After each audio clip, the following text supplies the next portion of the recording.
Oke, bismillahirrahmanirrahim. Assalamualaikum warahmatullahi wabarakatuh. Dan salam sejahtera untuk kita semua. Halo teman-teman, bertemu lagi kita di mata kuliah Ekologi Umum. Dan tidak terasa ya, kita sudah memasuki pertemuan ke-9. Semoga teman-teman masih semangat ya untuk mengikuti perkuliahan kita kali ini. Dan bagaimana puasanya? Masih lancar ya?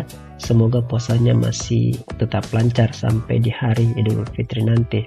Nah, teman-teman, pada pertemuan kali ini kita akan membahas materi terkait ekologi populasi. Nah, jadi tanpa berlama-lama lagi, mari kita masuk ke pembahasannya. Let's check it out. Nah, yang pertama kita akan mempelajari apa itu populasi.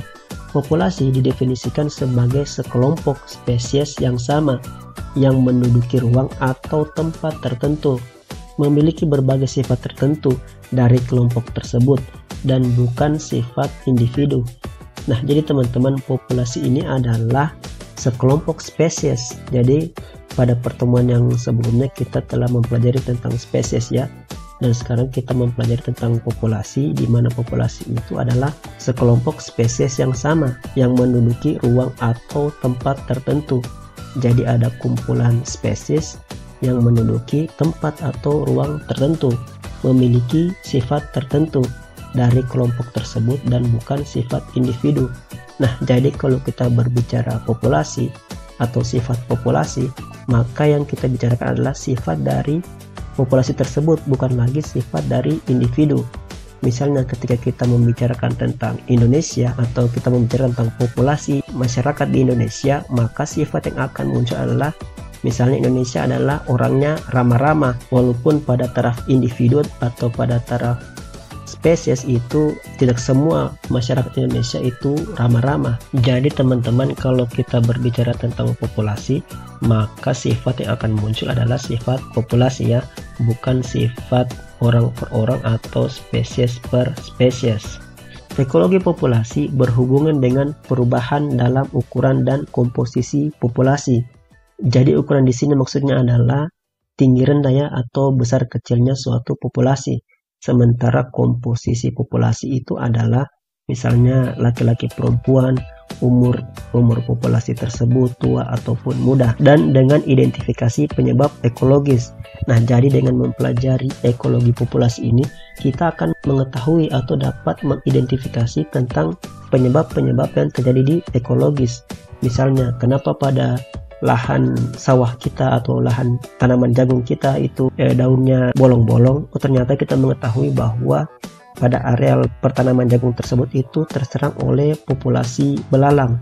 Maka kita dapat mengidentifikasi bagaimana cara mengantisipasi atau menanggulangi penyebab serangan populasi belalang tersebut dan evolusioner dari fluktuasi-fluktuasi tersebut. Nah, pertanyaan selanjutnya adalah kenapa kita harus mempelajari ekologi populasi? Teman-teman, setiap hari kita sering mendengar permasalahan lokal dan global yang mengancam kesejahteraan kita atau memicu pertikaian antar individu dan antar negara. Misalnya pada saat ini yaitu pandemi, kemudian ada pemanasan global, ada limbah beracun, ada perselisihan minyak. Jadi di sini yang dimaksud perselisihan minyak adalah perselisihan minyak bumi ya, atau minyak dalam taraf global, bukan perselisihan minyak goreng seperti yang terjadi di bangsa kita ini. Nah, kemudian ada penurunan kondisi lautan, perselisihan penduduk yang diperburuk oleh depresi ekonomi. Dan yang terbaru pada saat ini yaitu konflik antara Rusia dan Ukraina. Permasalahan menjadi besar karena peningkatan terus-menerus populasi manusia dengan keadaan sumber daya yang terbatas. Nah, jadi permasalahan ini semakin besar teman-teman dengan adanya peningkatan populasi manusia secara terus-menerus, sedangkan sumber daya yang ada itu terbatas teman-teman. Jadi menurut Thomas Robert Malthus bahwa laju pertambahan penduduk atau laju populasi meningkat berdasarkan deret ukur, sedangkan produksi pangan berdasar deret hitung. Nah, jika teman-teman lihat kurva di bawah itu bahwa pertambahan penduduk itu pada kurva warna hijau. Dia pertumbuhannya sangat cepat. Sementara produksi pangan atau sumber daya itu dia mengikuti deret hitung dan pertambahan atau peningkatannya itu relatif rendah.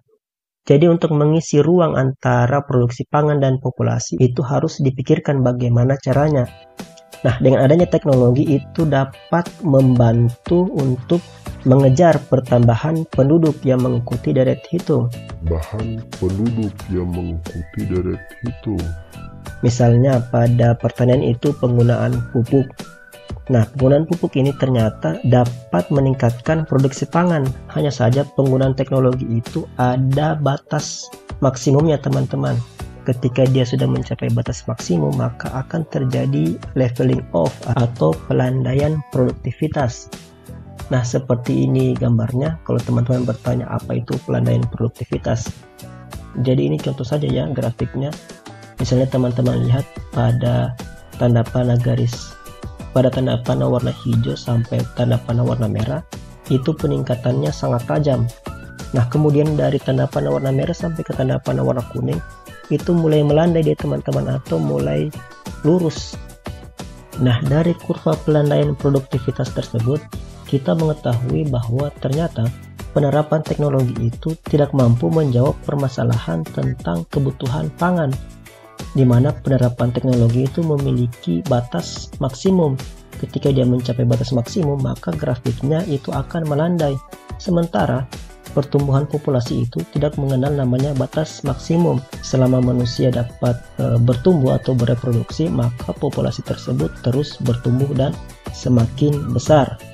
Oleh sebab itu, menurut Thomas Robert Malthus, hal yang terbaik yang dilakukan adalah bagaimana menekan jumlah populasi. Nah, menekan jumlah populasi itu dengan cara apa? Menurut Thomas Robert Malthus, yaitu dengan cara peperangan ataupun menyebarkan penyakit. Nah, oleh sebab itu maka si Thomas Robert Malthus ini dia mati tertembak, teman-teman, kalau tidak salah, karena pernyataannya yang kontroversi tersebut.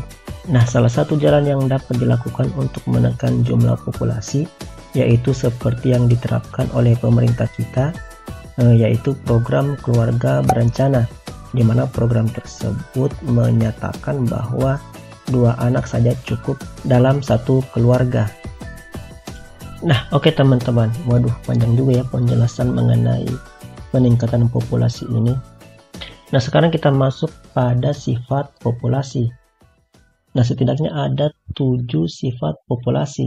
Yang pertama ada kerapatan atau density, yang kedua ada natalitas atau laju kelahiran, yang ketiga mortalitas atau laju kematian, yang keempat penyebaran umur, kelima potensi biotik, keenam dispersi atau distribusi atau pemencaran, yang terakhir yaitu bentuk pertumbuhan atau perkembangan. Nah, nanti kita akan membahas satu persatu mengenai sifat populasi ini, teman-teman. Nah, populasi juga memiliki sifat-sifat genetik yang secara langsung berkaitan dengan ekologinya. Misal sifat adaptif, sifat keserasian, sifat reproduktif, dan sifat ketahanan. Nah, sekarang kita masuk pada pembahasan kerapatan atau density. Kerapatan populasi adalah besarnya populasi dalam hubungannya dengan beberapa satuan ruangan. Umumnya dinyatakan sebagai jumlah individu atau biomasa populasi per satuan areal atau volume. Misal 50 orang mahasiswa per kelas atau 10.000 tanaman per hektar dan lain-lain. Nah, jadi teman-teman, kerapatan atau densitas populasi ini yaitu kaitannya dengan jumlah spesies atau jumlah organisme pada suatu wilayah atau ruang tertentu yang memiliki ukuran. Jadi harus ada organisme atau beberapa organisme dan ada suatu ruang atau wilayah yang memiliki ukuran agar kerapatan atau densitas populasi tersebut mudah diketahui. Misalnya tadi contohnya adalah 50 orang mahasiswa dalam satu kelas. Nah, jadi kelasnya di sini harus diketahui ya berapa ukuran kelas tersebut. Apakah 10 meter persegi atau 15 meter persegi.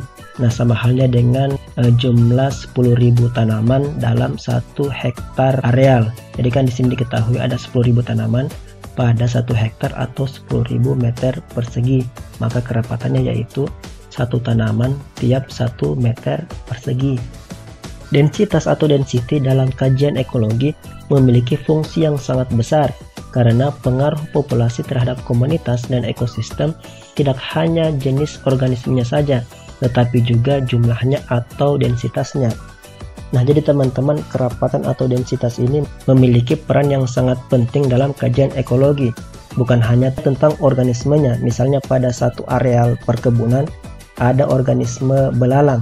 Itu tidak menjadi penting, yang penting adalah berapa densitasnya atau berapa kerapatannya, atau berapa populasi belalang tersebut dalam jumlah 1 hektar. Nah, ketika jumlah belalang tersebut hanya 1, tentu itu tidak akan menjadi masalah kan? Karena walaupun si belalang itu makan sekenyang-kenyangnya, tanaman yang dirusak belalang tersebut itu tentu tidak signifikan bermasalah. Beda halnya dengan belalangnya itu ada banyak, tentu akan merusak areal yang sangat luas atau menyebabkan kerugian yang sangat besar, sehingga perlu adanya penanggulangan bagaimana caranya agar belalang tersebut dapat ditanggulangi.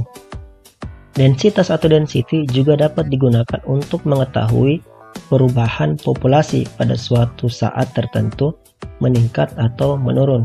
Jadi ini jelasnya dengan mengetahui kerapatan, kita akan mengetahui pada areal tersebut populasinya sedang meningkat atau sedang menurun. Nah, sekarang bagaimana cara mengukur kerapatan atau density? Nah, setidaknya ada 2 cara mengukur kerapatan atau densitas suatu populasi. Yang pertama ada densitas kotor atau crude density.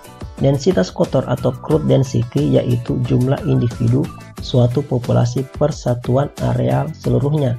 Sementara densitas efektif atau yang dikenal dengan kerapatan ekologi yaitu jumlah individu suatu populasi per satuan ruang habitat atau density pada daerah itu pada waktu tertentu. Nah, jadi kalau densitas kotor itu teman-teman yaitu jumlah individu suatu populasi per satuan areal seluruhnya.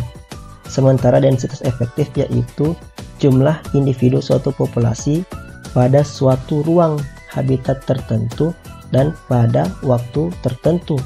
Jadi di sini densitas efektif itu ada daerahnya apa dan ada waktunya kapan.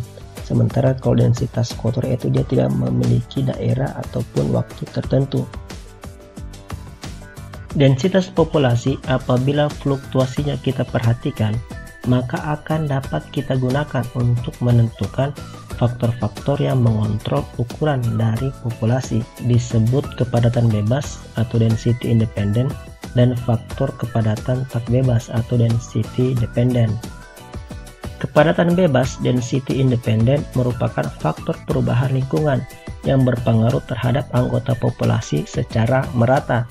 Jadi intinya kepadatan bebas atau density independent ini merupakan faktor perubahan lingkungan yang berpengaruh terhadap anggota populasi secara merata. Misalnya bencana alam besar seperti tsunami atau gunung meletus. Nah, bencana alam besar ini seperti tsunami atau gunung meletus ini dapat menghabiskan populasi, misalnya populasi semut yang ada di bawah tanah. Nah, contoh lain misalnya peristiwa revolusi industri di Inggris. Pada saat revolusi industri di Inggris terjadi, itu populasi kupu-kupu yang berwarna terang, populasinya semakin berkurang bahkan habis. Sementara populasi kupu-kupu yang berwarna gelap itu semakin bertambah atau semakin meningkat. Kenapa bisa? Karena kupu-kupu yang berwarna terang itu dalam kepulan asap hasil dari asap-asap pabrik atau asap industri itu masih terlihat dengan jelas oleh pemangsa kupu-kupu yang berwarna terang, sehingga kupu-kupu yang berwarna terang itu mudah dimangsa oleh pemangsanya. Nah, beda halnya dengan kupu-kupu yang berwarna gelap. Kupu-kupu yang berwarna gelap pada saat atau di dalam kepulan asap itu dia tidak terlihat teman-teman, sehingga pemangsanya semakin sulit untuk melihat bahkan menangkapnya, mengakibatkan populasi kupu-kupu berwarna gelap itu menjadi meningkat populasinya teman-teman. Kepadatan tak bebas atau density dependent merupakan pendorong terjadinya fluktuasi kepadatan populasi, misal ketersediaan makanan, kompetisi, penyakit, peristiwa migrasi, dan lain-lain. Nah, faktor seperti ketersediaan makanan tersebut itu dapat menjadi pendorong terjadinya fluktuasi kepadatan populasi. Nah, maksudnya bagaimana? Nah, ketika populasi suatu wilayah itu padat atau besar, sementara ketersediaan makanan itu tetap atau terbatas, maka ada sebagian tentu yang tidak mendapatkan makanan. Ketika orang tersebut tidak mendapat makanan, maka orang tersebut tentu akan mati.